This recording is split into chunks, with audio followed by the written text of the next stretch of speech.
Hello everybody, how y'all doing?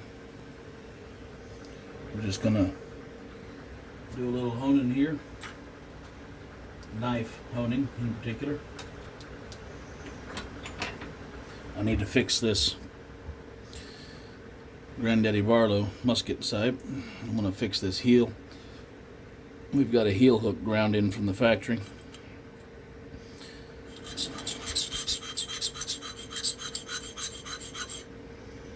Just gonna take that off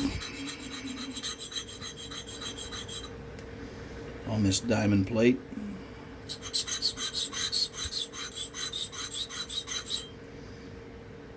Flatten this out.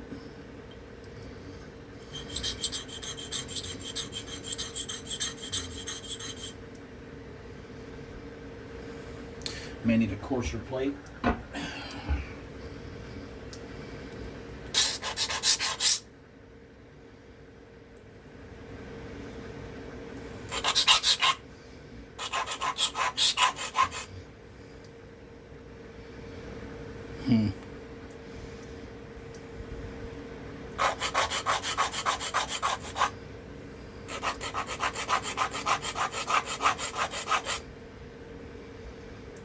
It's getting there.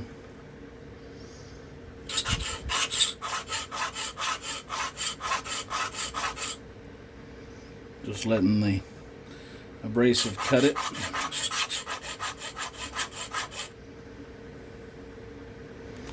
There we go. We put a little bit of a notch, sharpening notch.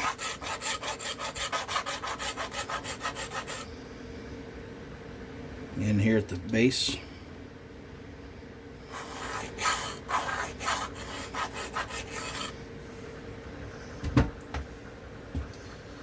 All right. Now that I've removed that problem, we will cut a bevel in. Straighten up a little bit of this geometry. This is 120 grit.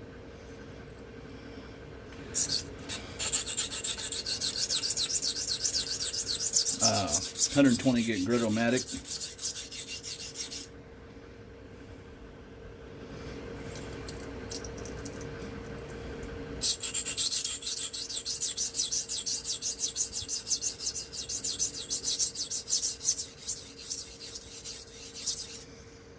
Let's just see what it looks like here.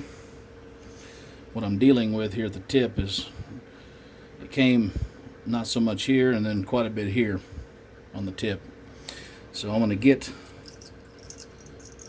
something established, and then I'll go about correcting that a little bit at a time.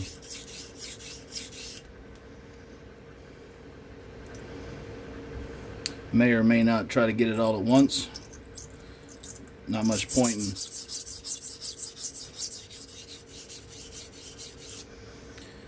point in wasting a lot of steel. And besides, this knife has got a curve in the blade anyway. And that's why this side had such a great disparity. When they ground it on the belt grinder, they just pulled it across. If I grind that out, I'll have to use honing gyrations to fix it long term. See what I've got going on here. It's not insurmountably bad. So again, my technique is to put a finger on the blade and roll it until I feel the primary edge bevel.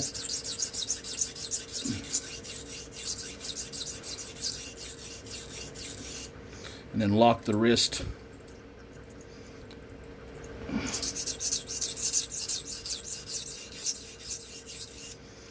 of my right hand. Join the edge.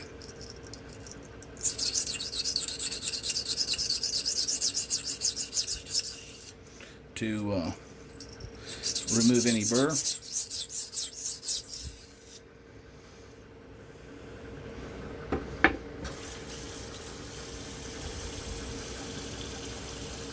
getting a feeling,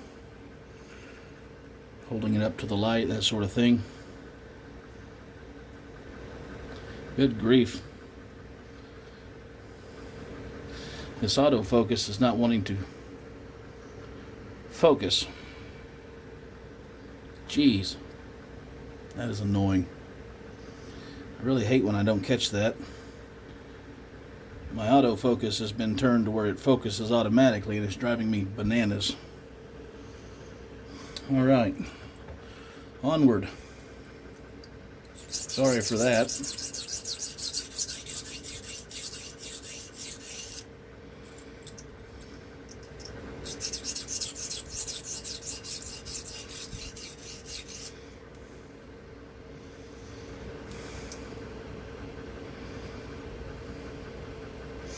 Thumb is telling me we're getting close.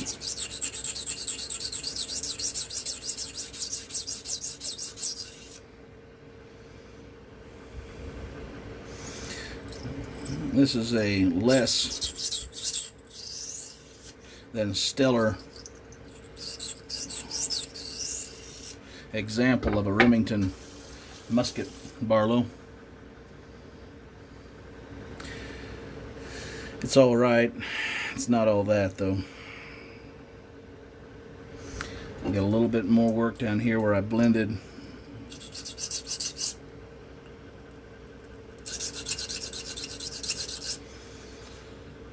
the choil.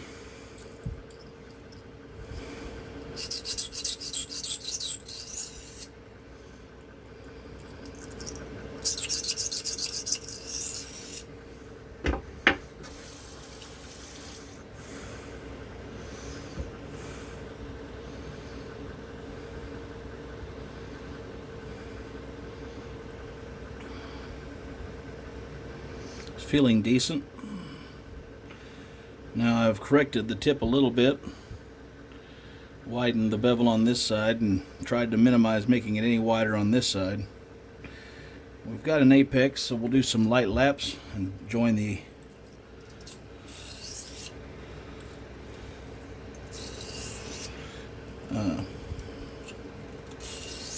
bring the edge out to its apex nice and clean.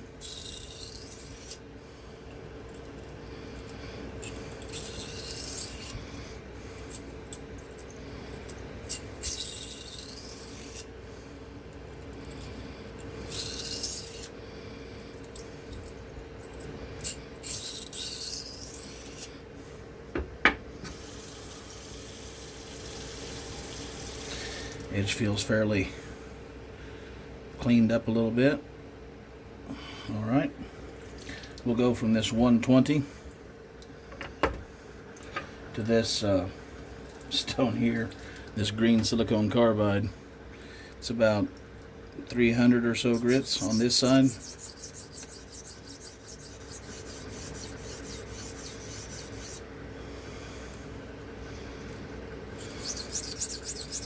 I'm not really going to need to use much pressure,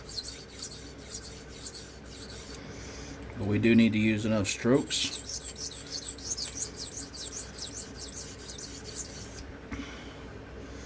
Need to remove all the vestigial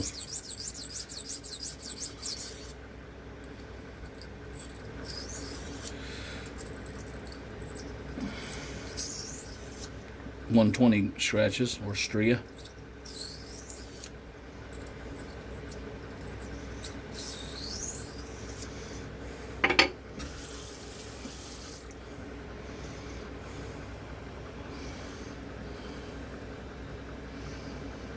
Give it a thumb check.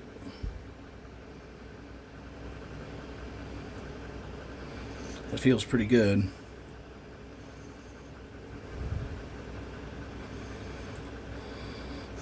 Give it a little more work.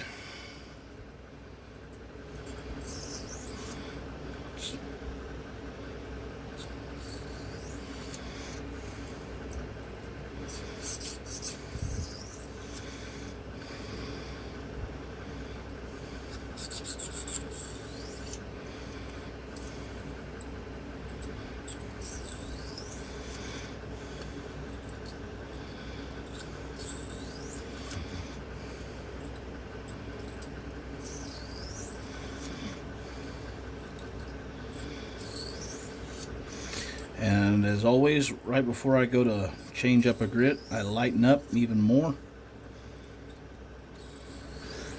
and try to perfect my strokes.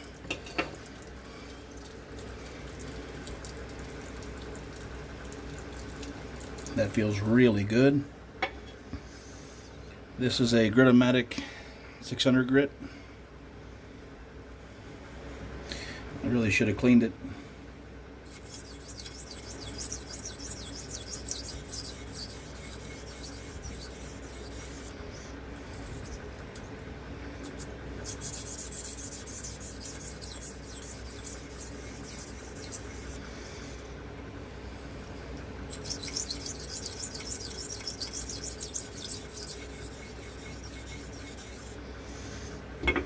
Wash that off, wash my blade off.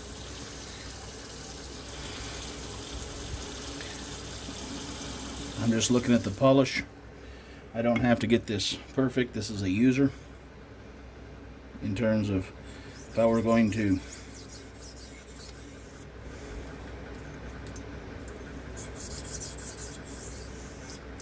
sell this, I might use a pasted strop to hide any stria remnants, but your largest concern is that your apex is clean of breaks. If you're going to worry about bevel flats, you should use a muddier stone and hide and remove the lower grit stria.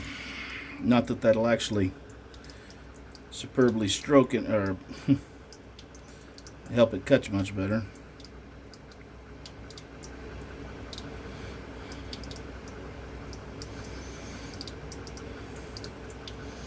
Now if you've got an uneven grind, if you take your fingers, you can go from the spine to the edge.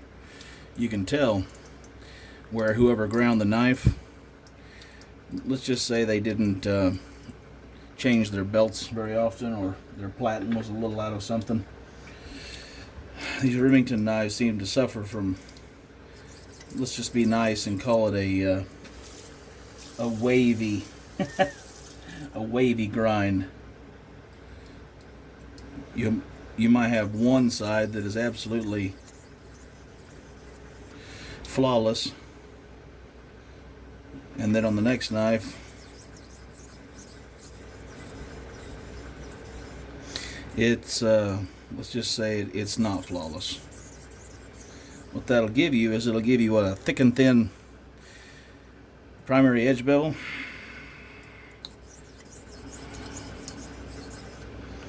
and a burr just popped off, so I've definitely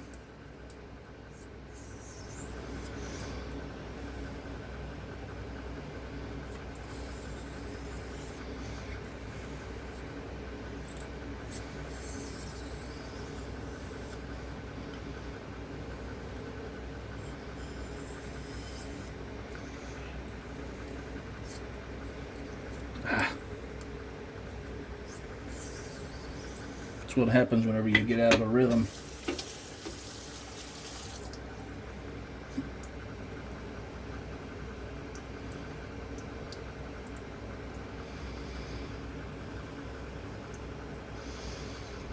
Using the overhead light to look for a polish.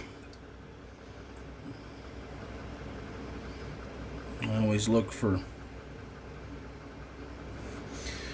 such issues before I try to do anything else.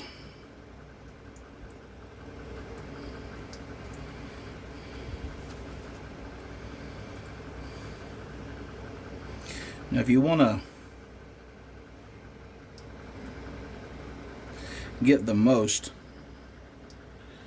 out of your stone, and you don't want to use excuse me, pasted strops, what you can do is reverse your strokes.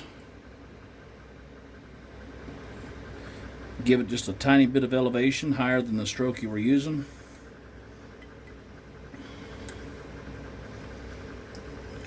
And use no pressure. Give it just a few light strokes. You could call it cleaning the edge. You could call it itohiki, I believe the Japanese call it.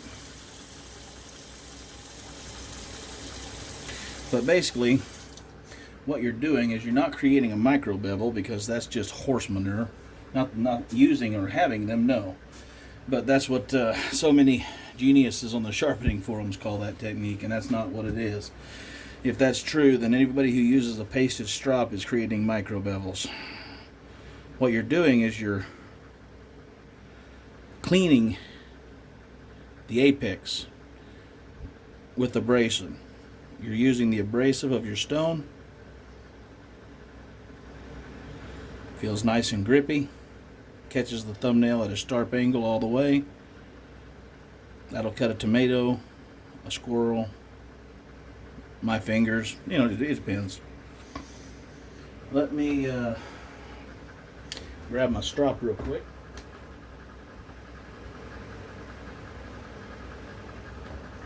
I like to clean the edge also on a paddle strop. Non-paste, no paste. I'm nothing against paste. They have their place. Especially if you're a wood carver or honing professionally. You need to get max speed. Try to feel for your edge. And then maybe go just a touch higher on the first couple of laps to kind of clean. And then go back.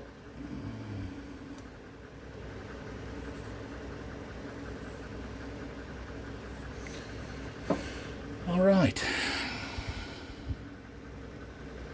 There's a fairly fine edge all the way out to the tips. I don't usually consider, you know, shaving arm hair that much, because that's just entry-level sharpness. Sorry for the grossness. Thankfully, I'm not selling this knife right after barbicide it. Sorry. Anyway, I hope that's been amusing, perhaps useful. This is a Remington 1241 Barlow. You can see that whenever they made these, sometimes they would develop little gaps here between the spine. It has really nice walk and talk. You know, snaps great shut, good firm half stop. That's good and solid, even though it's a slip joint. It's not going to easily come down on you. Delrin saw cut scales with the musket. I love these big old bolsters on these Granddaddy Barlows. Anyway, I'll let you go. I've been babbling. I'll try to have some shaving stuff after a bit, but mostly I've just been so busy at work, and I just haven't had the motivation to. I mean, I've kind of overdone it on, you know, razors all the time. Y'all have a great Sunday, and I'll let you go. Bye.